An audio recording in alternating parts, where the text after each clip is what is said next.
Sakykit, kokias savybės turi turėti mokytojas? Valios. Šiaip kantrybės labai daug. Nežinau, tiesiog pasišventimo, pasiaukojimo darbui. Gal. Nebūti griežtam ten labai, mokyti gerai. Manau, visų pirma, surasti tą santykį su vaiku.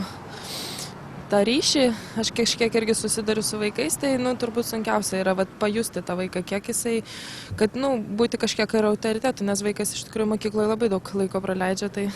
Kokias savybės turi turėti mokytojas? Kaip Jūs manat? Atsakingas turi būti, draugiškas turi būti. Ir šiaip domėtis iš tikrųjų savo dalykų ir bandyti sužinoti naujoves. Toks interesuotas. Šiaip manau, dar turėtų mėgti būtinai dirbti su vaikais, nes dažnai būna tokie, kurie labai nemėgsta savo darbą. Kokios savybės reikalingos mokytojai? Mokytojui, manau, reikalingas yra, kad jis būtų objektyvus vertinimas, objektyvus požiūris į mokinį.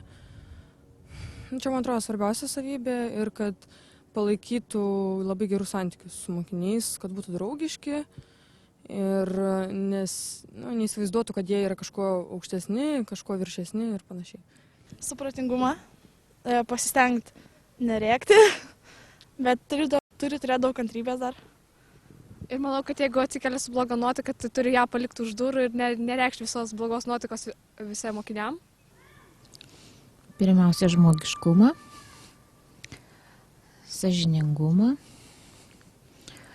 ir jis turi turėti aistrą tai, ką jis daro. Čia turi būti pašaukimas.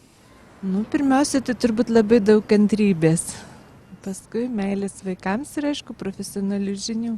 Mokytojas? Turbūt reiklus, sąžiningas. Sakykit, kokias savybės turi turėti mokytojas? Mokytojas turi būti pavyzdingas, kaip ir mokiniai, man taip atrodo. Turi gerai žinoti savo darbą.